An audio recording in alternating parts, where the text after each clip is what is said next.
más de los miércoles de San Antón. Ya sabéis, los encuentros culturales, sociales, deportivos, religiosos, organizados por mensajeros de la paz, de la mano y sobre una idea del Padre Ángel, aquí en la madrileñísima iglesia de San Antón, en la calle Hortaleza. Ya sabéis de nuestro destino viajero, y hoy desde luego vamos a emprender el viaje más exótico, lejano y en alguna medida peligroso que se pueda establecer en nuestro mundo. Nada más y nada menos que a la Antártida, al mismísimo Polo Sur. ¿Qué es el Polo Sur? Pues el Polo Sur fundamentalmente es un enorme continente rodeado de mares, en contraposición con lo que es el Polo Norte, que es un mar rodeado por continentes. Es el continente más olvidado, el continente más desconocido, el continente menos pisado, el continente más alto. Fijaos que la altura media de Asia, que contiene los Himalayas, no pasa de los 800 metros de altitud, mientras que la Antártida tiene 1.300 metros. Es el más frío, las temperaturas medias cerca del polo sur geográfico rondan los menos 60 grados, los vientos más fuertes del mundo, todo cubierto de hielo. Todo el continente está cubierto de hielo excepto un 1%. Las reservas de hielo de la Antártida suponen el 90% de las reservas de agua dulce que hay en el planeta. Fijaos, si se derritiera el Polo Sur, todos los niveles de todos los mares del planeta subirían del orden de 60 metros. En la meseta antártica, el grosor del hielo es tan grande que llega a medir hasta 4 kilómetros, y el peso de esa cantidad fastuosa de hielo ha hecho que el suelo se hunda, a veces por debajo del nivel del mar. Bueno, pues este continente, que mide la mitad de África y vez y media Europa, no está habitada por nadie, excepto los científicos que en verano y en invierno algunos pocos acuden allí. Nunca ha habido habitantes, es un continente sin cultura. Pues bien, a finales del siglo XIX y comienzos del XX, este fastuoso, colosal continente fue conquistado por unos hombres iguales de grandiosos, unos hombres que, sin GPS, sin radio, sin radar, sin mapas, sin cartografías de ningún tipo, se atrevieron a hacer lo que hoy sigue siendo algo impensable: llegar al Polo Sur geográfico. Se consiguió en 1908. Shackleton 8 y la victoriosa de Amundsen y de Scott en 1911. Diciembre del 11 por Amundsen y en enero del 12 por Scott. Unos tuvieron suerte, los noruegos, otros tuvieron un final trágico, pero nos enseñaron algo que es el afán de la curiosidad, lo que mueve el mundo, la pura curiosidad.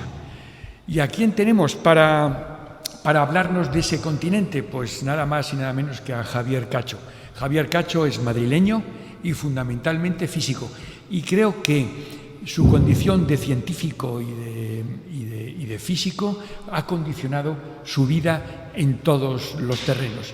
Es el autor de uno de los poquísimos ensayos sobre el agujero de la capa de ozono en la Antártida para extrapolarlo, ese mismo efecto, en el resto del planeta.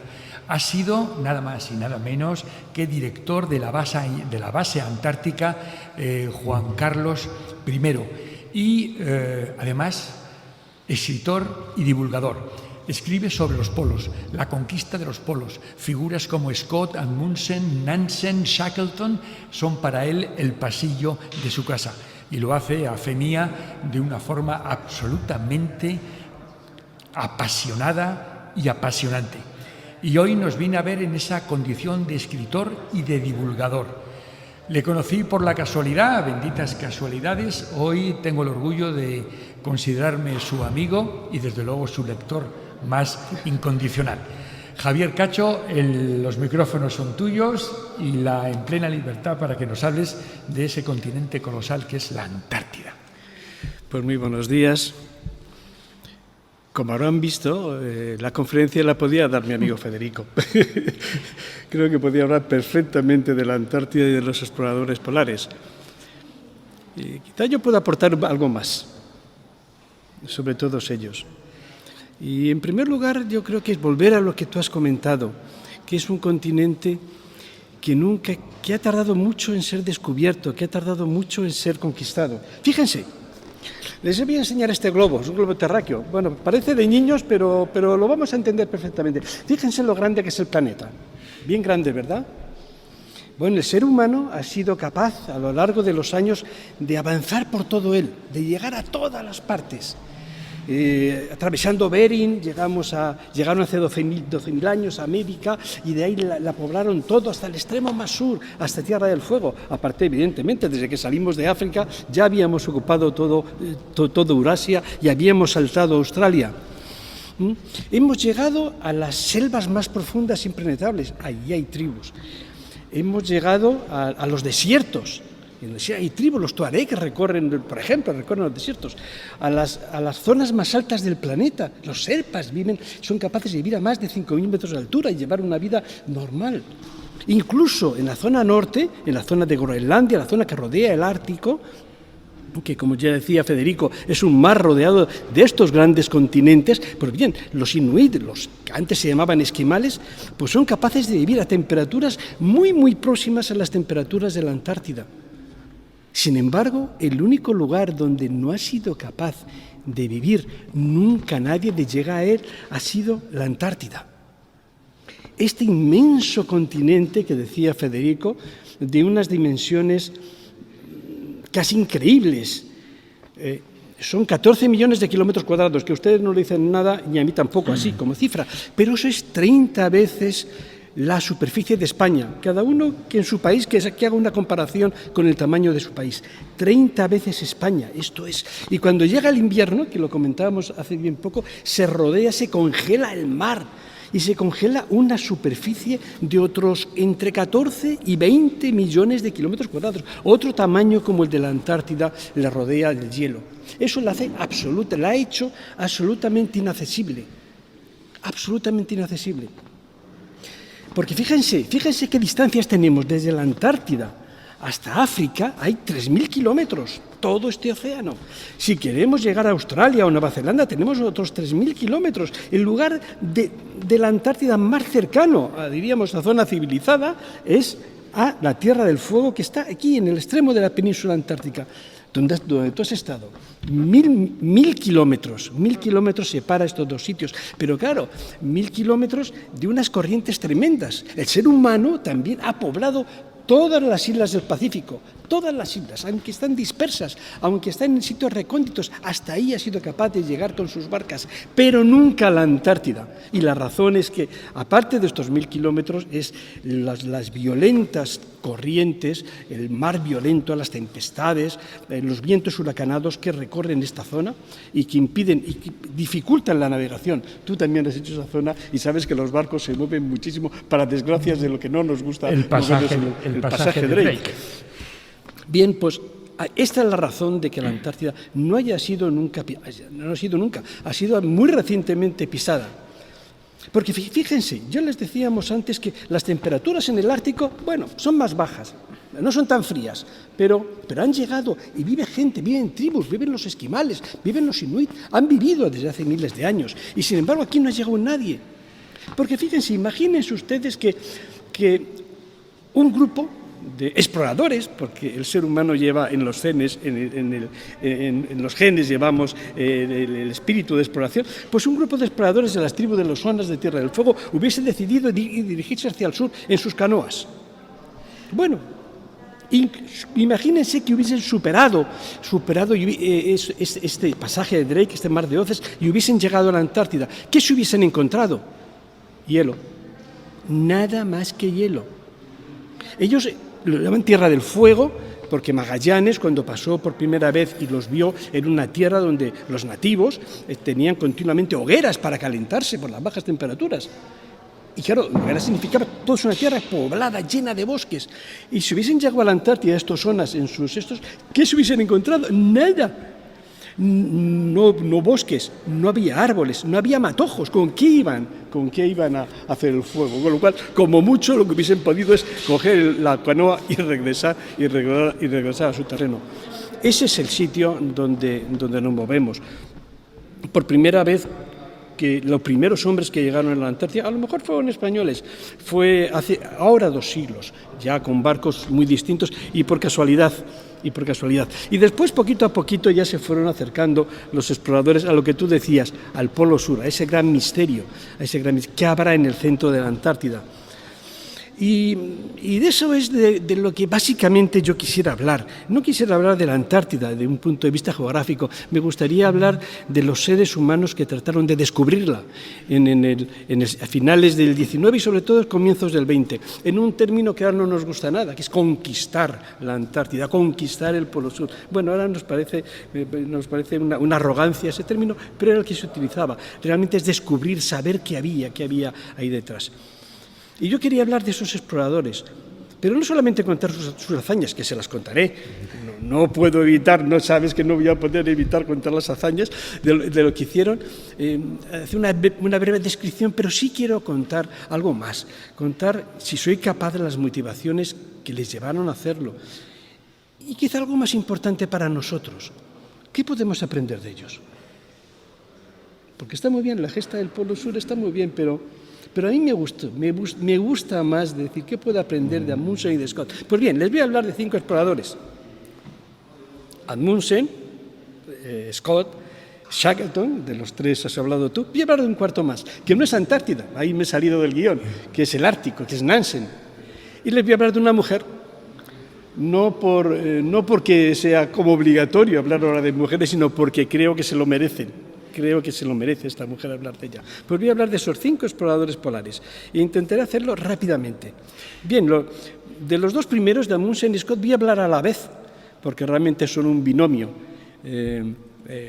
Podemos escribir biografías de uno y de otro, pero su gran hazaña es esa carrera hacia el Polo Sur, ese intento que hicieron los 2 por alcanzar el lugar, aparentemente más inaccesible de la Tierra, el Polo Sur geográfico. El Polo Sur, que como tú comentabas antes, está normalmente a unas temperaturas de 50 grados bajo cero en verano, y en invierno pueden llegar a 70 grados bajo cero, con vientos huracanados de 100, 150, 200 kilómetros, 200 kilómetros por hora en muchos momentos. Realmente, muchas veces la Antártida es como si tuvieses un tornado encima.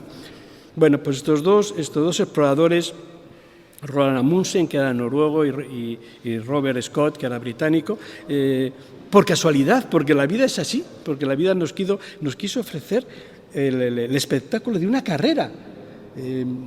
Eso es inusual. En el mundo del deporte y de la exploración es inusual. Un explorador hace esto y otro hace otro, y otro hace 5 años después o 10 años antes. Es igual, cada uno va. Y los escaladores igual. Normalmente cada uno escala su montaña en un momento determinado.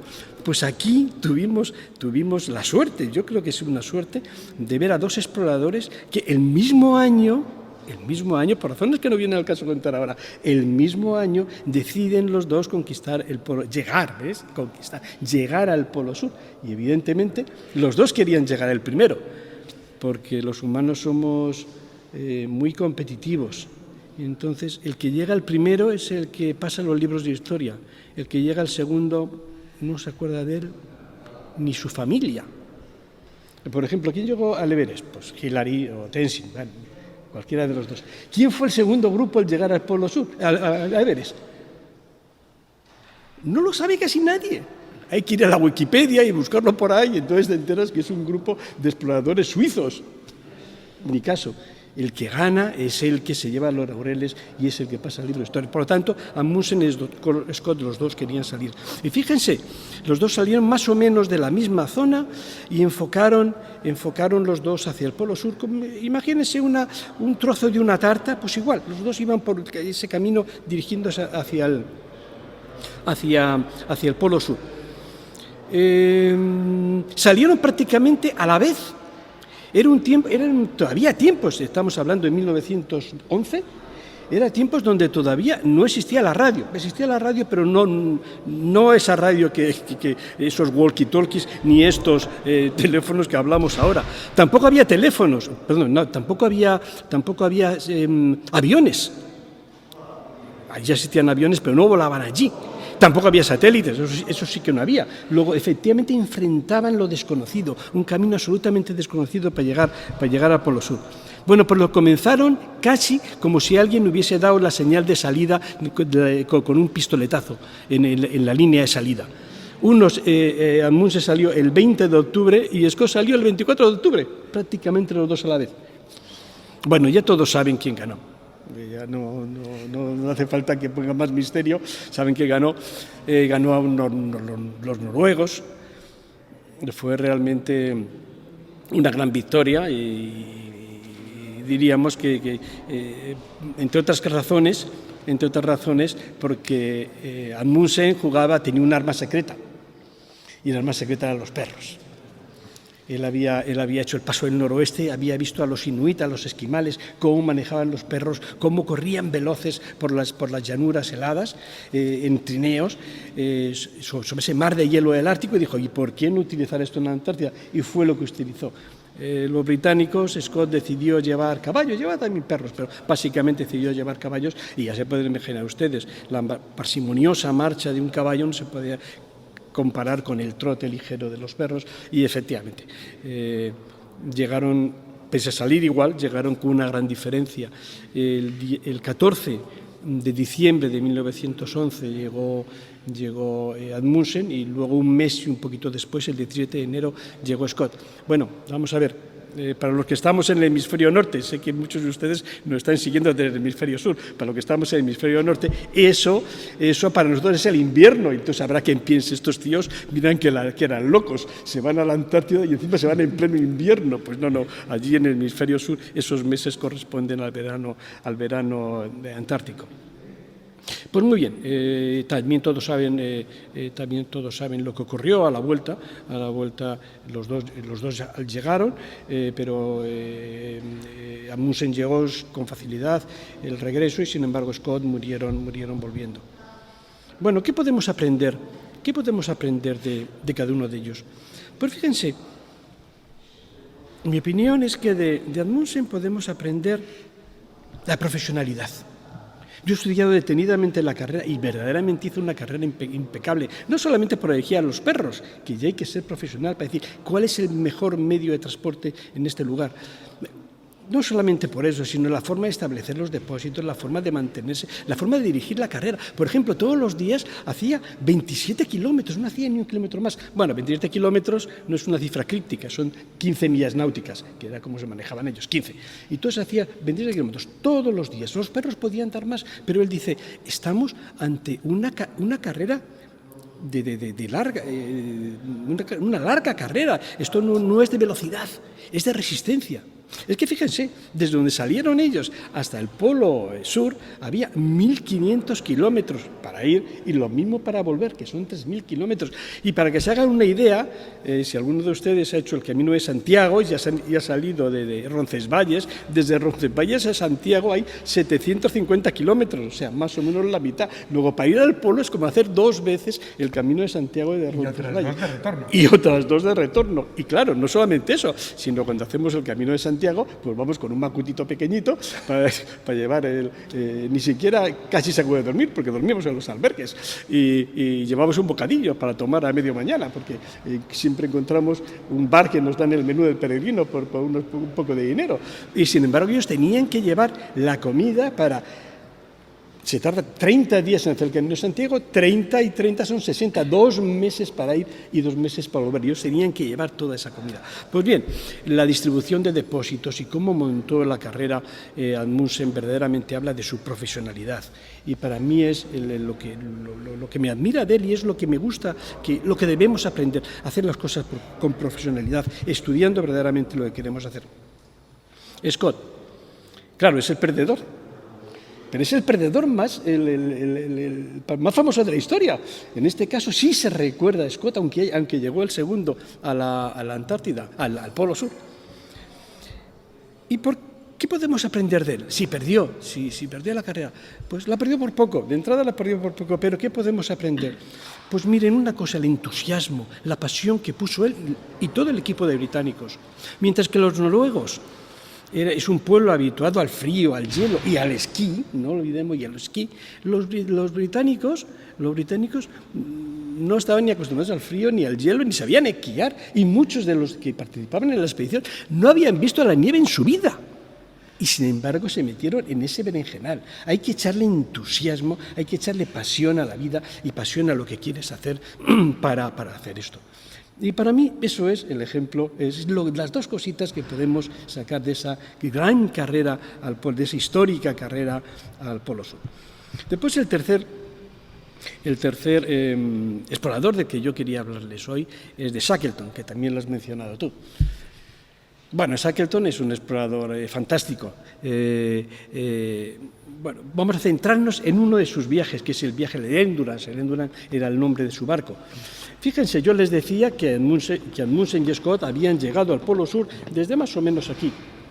Desde esta zona habían llegado al Polo Sur. Entonces, claro, como ya habían llegado al Polo Sur y él lo intentó de detrás, dijo, bueno, llegar al Polo Sur ya no vale nada llegar al Polo Sur, pues ya no pasó a la historia.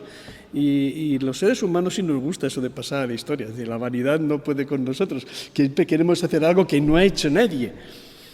Y en este caso lo que se le ocurrió es decir, voy a cruzar la Antártida. Ya no es llegar y volver, sino desde aquí cruzar la Antártica, llegar al Polo Sur y continuar. Así aparentemente si vas al Polo Sur es 3.000 kilómetros. Si la cruzas, pues prácticamente es lo mismo, 1.500 y otros 1.500, 3.000 kilómetros.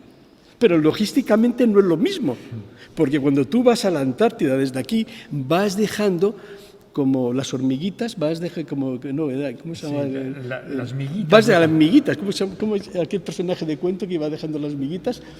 Pulgarcito. Pues como Pulgarcito vas dejando tu comidita para recogerlo a la vuelta, porque no hay osos polares en la Antártida, o sea que no se lo podía comer nadie, no hay nadie para comérselo.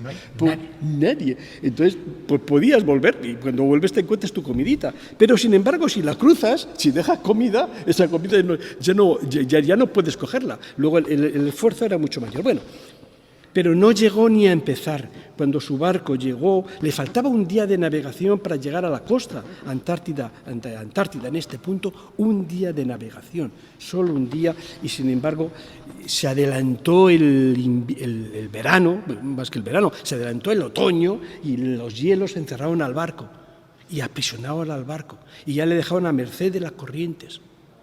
Y aparte de la desilusión, de decir, ya no puedo cumplir el objetivo, ya este viaje va a ser un fracaso. Pues Shackleton hizo dos cosas. Es decir, no, el viaje ya ha terminado para mí. Ahora mi objetivo de mi viaje es salvar a toda mi gente. Y bueno, y comenzó una aventura extraordinaria de las que se han escrito páginas y páginas y que han hecho hablar a miles de personas sobre ella y aquel viaje. Ese viaje que inauguró Shackleton con ese anuncio en el periódico que dice, se buscan hombres para viaje peligroso, la paga es baja, el frío es intenso, ¿qué más decía? No se garantiza el retorno. Y honor y reconocimiento en caso de éxito, pues que en ese anuncio que puso en el periódico se apuntaron al viaje 5.000 personas, de las cuales él eligió a 27 que serían los que le acompañaban. Pues, más un polizón. Más un polizón, sí, señor, un polizón que se escondió en Buenos Aires. Pues bien, pues a partir de ese momento él tenía que salvar a sus hombres, sacarlos de ese mar que les había capturado, atrapado, de este hielo que se podía convertir en su mortaja. Porque fíjense, seguro que todos han visto, todos recuerdan al Apolo 13, pero sobre todo todos han visto la película del Apolo 13 y cuando tienen problemas aparece esa frase genial, Houston, tenemos un problema. Bueno, pues Shackleton no tenía ninguna radio para decir London, tenemos un problema. No tenía nadie a quien decirle. Él sabía que tenía que salir de allí por sí mismo, no podía contar con nadie que le ayudase. Y lo hizo. Fíjense, 9 meses se pasaron con el barco atrapados en los hielos, 9 meses. Y después el barco, por desgracia, lo estrujaron los hielos, lo hundieron. Y entonces se quedaron durmiendo encima del mar congelado, en una capa de 2 metros que les separaba de un abismo tremendo. Y así permanecieron otros más de 5 meses.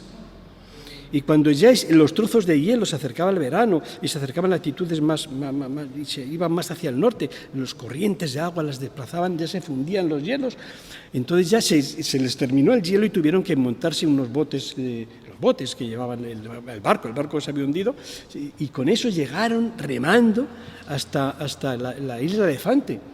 Y en la isla Elefante se encontraron una isla, claro, no era una isla tropical, era un sitio donde no había nada, rocas y nadie, por supuesto, sin nadie. Y estaban absolutamente igual. Y en aquel momento, 27 de sus hombres, muchos de ellos se desmoralizan. Y los médicos le dicen, se nos mueren 3 o 4. Se nos mueren no porque físicamente, sino porque ya llevaban muchos meses, 9 meses y medio, 5 meses y medio, hace 1 año y pico, luchando para nada.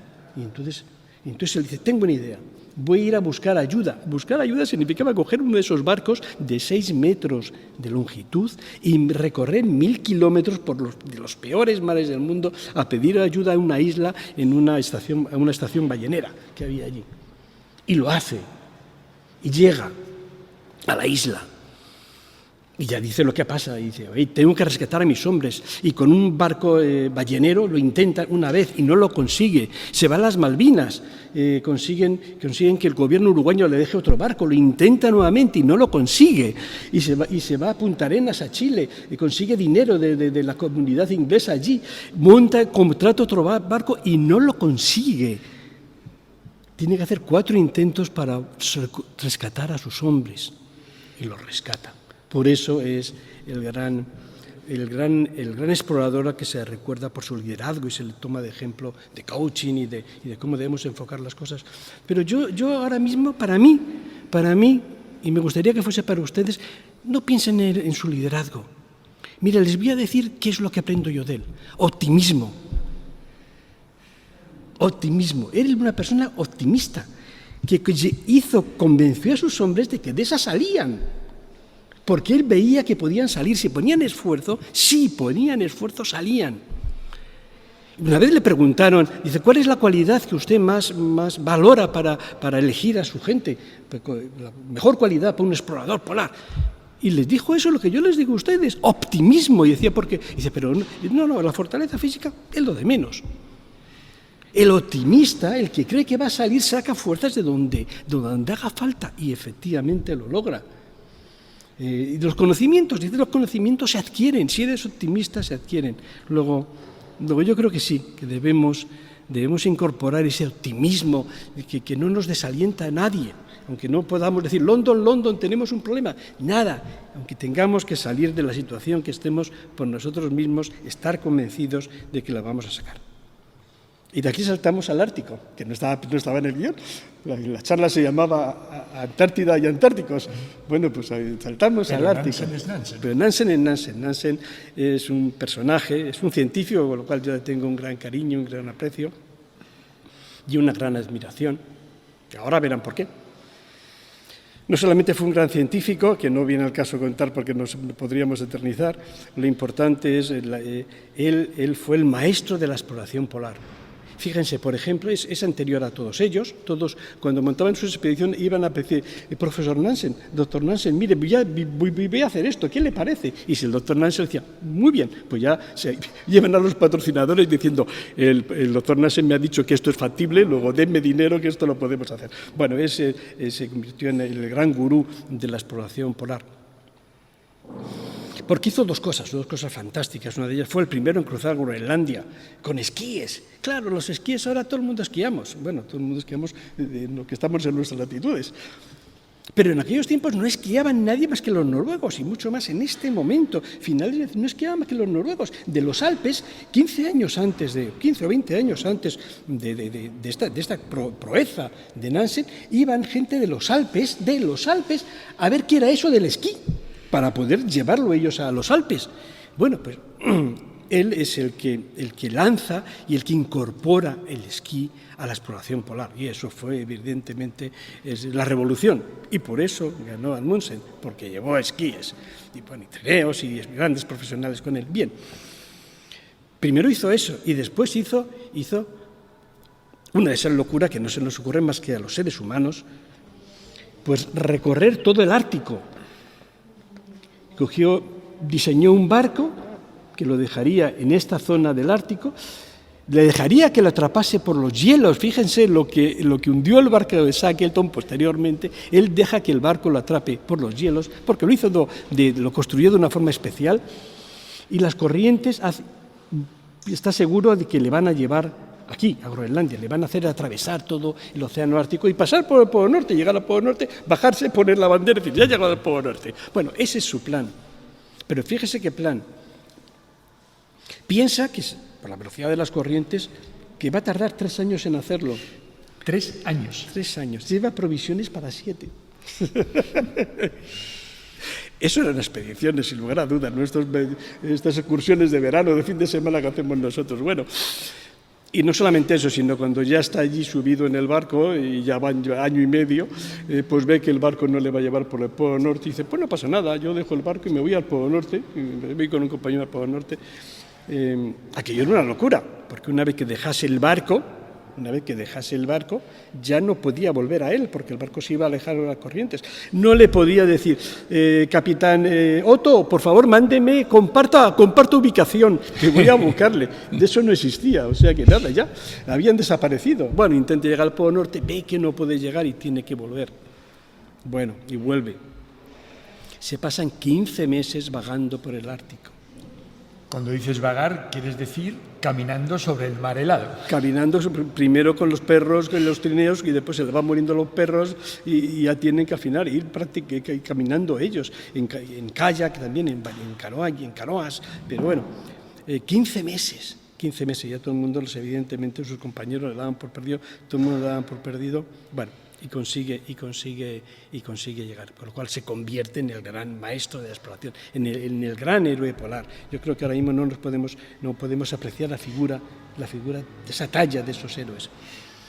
Y es un tipo generoso, porque en un momento determinado su país acaba de lograr independencia de la separación de Suecia y le piden que se haga el harakiri polar como explorador, que se haga embajador, y le ponen de embajador en el Reino Unido. Y él dice, por mi patria lo hago, sabiendo que, claro, un explorador polar tiene sus años, su vida limitada, son los años en los que estás fuerte. Si te pierdes 3 años o 4 siendo explorador, de fiestas, de comilonas, se te ha terminado tu vida útil. Y sin embargo dice, por mi patria, por mi gente, por mi sociedad, lo hago y lo hace. Es una persona que cuando termina la Primera Guerra Mundial, él, entre otros, consigue que Noruega se declare neutral en esa guerra que mató a millones de personas. Pues bien, él cuando termina la Primera Guerra Mundial y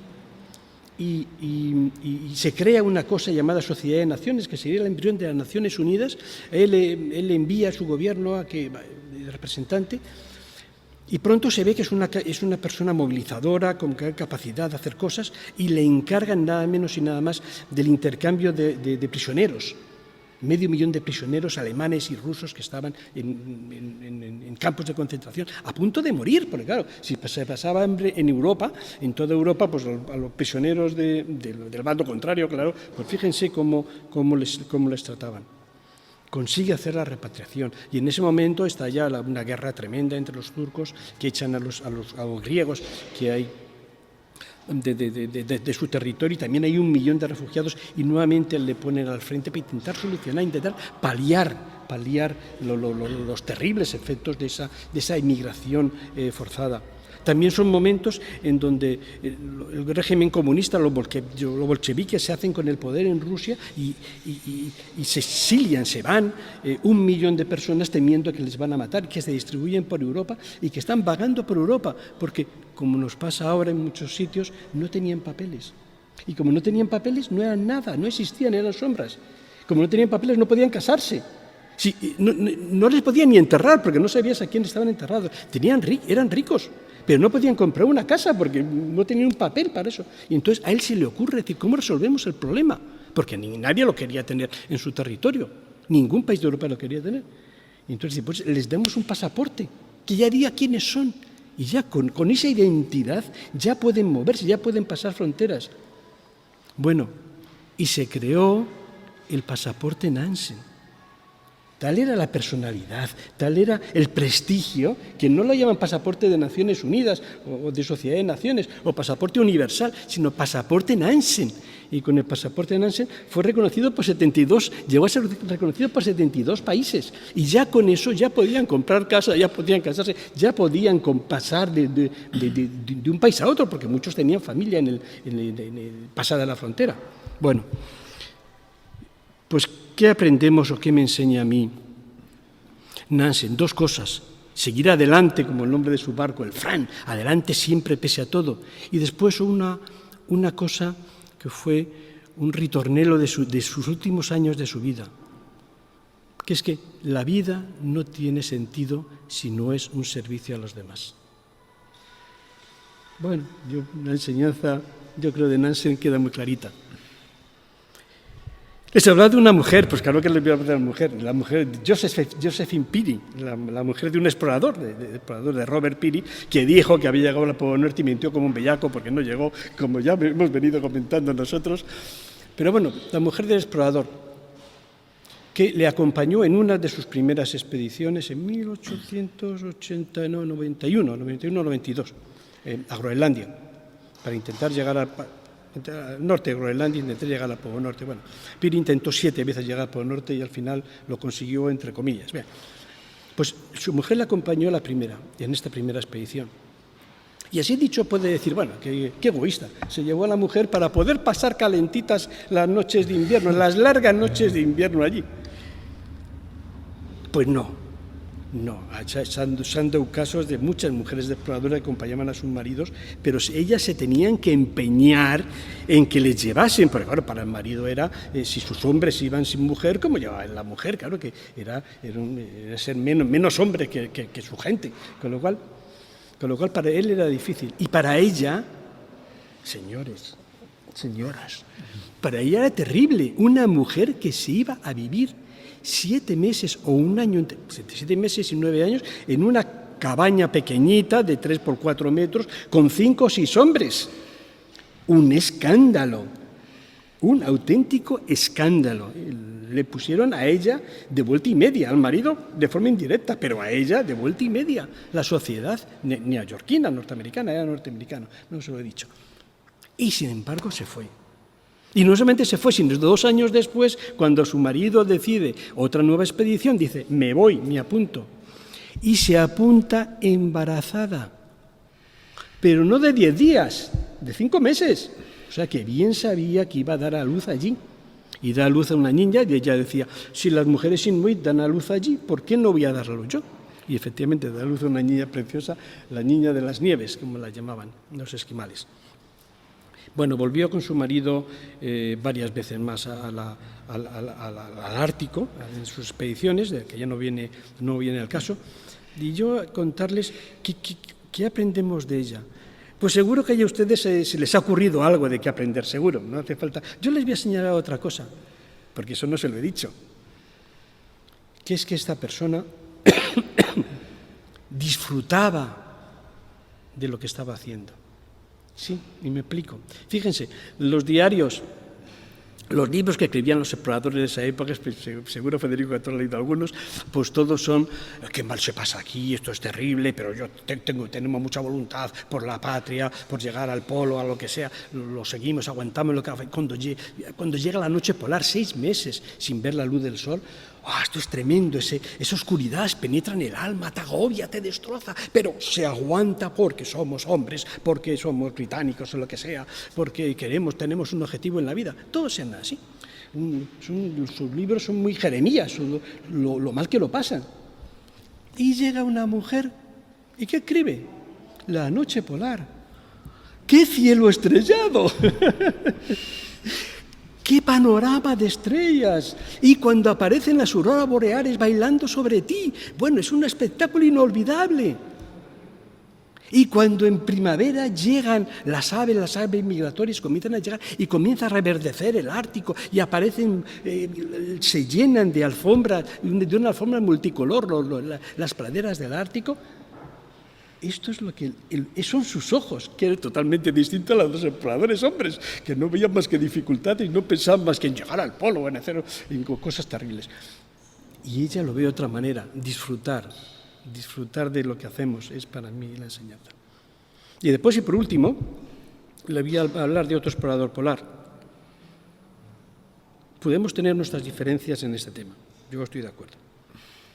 Ese explorador polar se llama Padre Ángel. Padre Ángel. Padre Ángel, sí, así. Y puede que me digan ustedes, bueno, Padre Ángel, explorador polar, ¿qué panegírico más estúpido se le ha ocurrido a este? Bueno, déjenme que lo defienda. Explorador. Bueno, está claro, yo no conozco que el Padre Ángel haya estado explorando en el Ártico o en la Antártida, ni siquiera en el Himalaya, ni en ningún sitio de esos. En Asturias. O en Asturias, bueno, algo ha hecho. Pero lo que se ha explorado son nuevos senderos sociales. Y como ustedes la conocen, no hace falta que les diga más. Ha explorado grandes senderos sociales y ha descubierto caminos por donde seguir. Luego yo creo que tiene mucho de explorador por eso. Polar. Bueno, pues no sé. Pero no sé si será polar exactamente, pero sí que ha notado la frialdad con que se le recibía en muchos salones y en muchos despachos. Y habrá notado seguro a lo largo de su vida el hielo de las miradas de mucha gente que quería congelarle y hacer que desapareciese. O sea que algo relacionado con los polos tiene. Aparte de eso, yo les hablaba de esas 5 cualidades de esos 5 grandes exploradores. Profesionalidad. Yo creo que es un profesional de arriba abajo que piensa las cosas concienzudamente y gracias a eso va avanzando las cosas. El entusiasmo y la pasión de Scott, de los británicos, pues claro que la tiene. El optimismo de Shackleton, pues si no se metería día a día en los berenjenales que se mete. ¿Qué más cosas? Adelante, siempre adelante, como Nansen, y ese colorario de hacer de tu vida. La vida no tiene sentido si no es un servicio a los demás. Bueno, evidente. Bueno, esas 4 las cumplimos. La quinta, disfrutar. Yo todas las fotos que le he visto, le veo sonriendo. Luego, o sea, que está claro que disfruta con lo que hace. Luego, si me lo permiten, yo creo que podemos ponerle dentro de los exploradores polares. ¿Y qué nos enseña? Bueno, pues yo creo que cada uno debe sacar sus enseñanzas del Padre Ángel. Yo si quieren les apunto alguna. Soñar. Yo creo que es una persona que nos enseña a soñar, porque las cosas que hace son cosas que él las sueña, las ve, tiene su visión de las cosas. Soñar y el corolario, como Nansen, sería soñar y luchar por hacer realidad tus sueños. No vale con soñar así en soñaciones tan agradables, sino luchar por hacer realidad sus sueños. Y nada más. Muchísimas gracias por su atención. Yo quería, en primer lugar, rectificar un error. En mi presentación he omitido, por error mío, algo que creo que es fundamental. A la vista de sus méritos, y intuyo que a la vista de la cualidad humana de Javier, el Comité Antártico Científico le concedió el inmenso honor de dar su nombre a un islote de la Antártida, Cacho Island. Con eso creo que queda dicho la importancia de Javier en la investigación y sobre todo en las relaciones humanas de la gente. Para despedirnos le voy a preguntar algo que me parece importante. Los hombres tenemos la manía de conquistar, de llegar a todas partes, todo lo ensuciamos y todo lo maltratamos. Pero todavía estamos a tiempo de salvar un continente que, de forma inaudita, permanece virgen. Y quiero que nos hables del Comité Antártico y de cuáles son los planes. Por ejemplo, de quién es el continente antártico, a qué acuerdos han llegado los países, cómo han prohibido las explotaciones mineras y de recursos para conservar la Antártida como era hace 2 millones de años y como queremos que lo sea dentro de otros 2. Sí, claro que sí.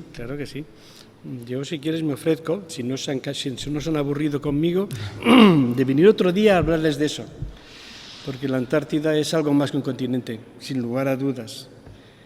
Es el camino de la esperanza. Si nuestra especie sobre este planeta quiere hacerlo viable, la Antártida es un modelo a seguir. Es un lugar desmilitarizado, es un lugar sin fronteras, es un lugar donde impera la cooperación entre los estados y la solidaridad entre los científicos. Ni no se pueden imaginar hasta qué punto. Yo he recibido el nombre de la isla precisamente porque el Comité Polar Búlgaro fue quien lo pidió a la máxima autoridad científica antártica. Las bases antárticas están abiertas para los científicos de cualquier país, solamente hay que presentar un buen proyecto de investigación y se quedará algún natural del país, perderá el sitio para invitar a esa persona que forme parte en ese espíritu de cooperación. Están en común las bases, están en común la logística. Fíjense, yo el último viaje que hice a la Antártida lo hice dentro de la expedición búlgara, de la 28 expedición búlgara a la Antártida, y desde Punta Arenas a la Sealand del Sur fuimos en un avión, fíjense, en un avión brasileño, nos llevaron desde esa isla de la Sealand, donde hay un aeropuerto, por llamarlo de alguna manera, una pista de cualquier manera, de tierra batida, en verano, en invierno es hielo, pues desde allí nos llevaron a la isla de donde está la base búlgara, nos llevaron en un barco chileno. Y la vuelta, yo estuve allí 2 meses, un mes en la base búlgara. La vuelta la hicimos en el Hespérides, en el barco español, nos llevó hasta el aeropuerto ese. Y del aeropuerto, de esa isla, nos llevaron hasta Punta Arenas un avión portugués, un avión fletado por el Programa Antártico Portugués. Y durante ese mes y medio y esos viajes que hice, no tuve que sacar la tarjeta de crédito para nada. Todo estaba pagado, todos eran los países quienes decían, necesito llevar a 20 científicos a la Antártida. Dice, pues yo en este vuelo no tengo plazas, pero en el siguiente, que es 3 días después, tengo plazas. Y si no está, habla con los brasileños, habla con los argentinos que tienen plaza. Y bueno, así funciona todo en ese espíritu de cooperación. Luego es una ventana a la esperanza y no debemos... hay que echarle una miradita de vez en cuando para sentirnos orgullosos de lo que somos capaces de hacer como especie cuando nos lo proponemos. En lo personal me quedaría mucho tiempo más hablando con Javier Cacho. Hasta aquí el programa de hoy. Hemos descubierto un continente desconocido, un continente que al final resulta que es la panacea. Es o puede ser lo que nosotros deberíamos ser, un país sin fronteras, un país sin aduanas, sin límites, en la que todos somos hermanos y colaboradores. Menudo reto para todos nosotros. Nada más. Hasta el próximo lunes. Ya sabéis, los encuentros, los miércoles de San Antón, encuentros sociales, culturales, organizados por Mensajeros de la Paz en esta iglesia vuestra de San Antón. Javier, que sepas que esta casa, San Antón, es tu casa. A todos vosotros, muchas gracias por vuestra atención y hasta el próximo miércoles, que tengáis una feliz semana. Hasta luego.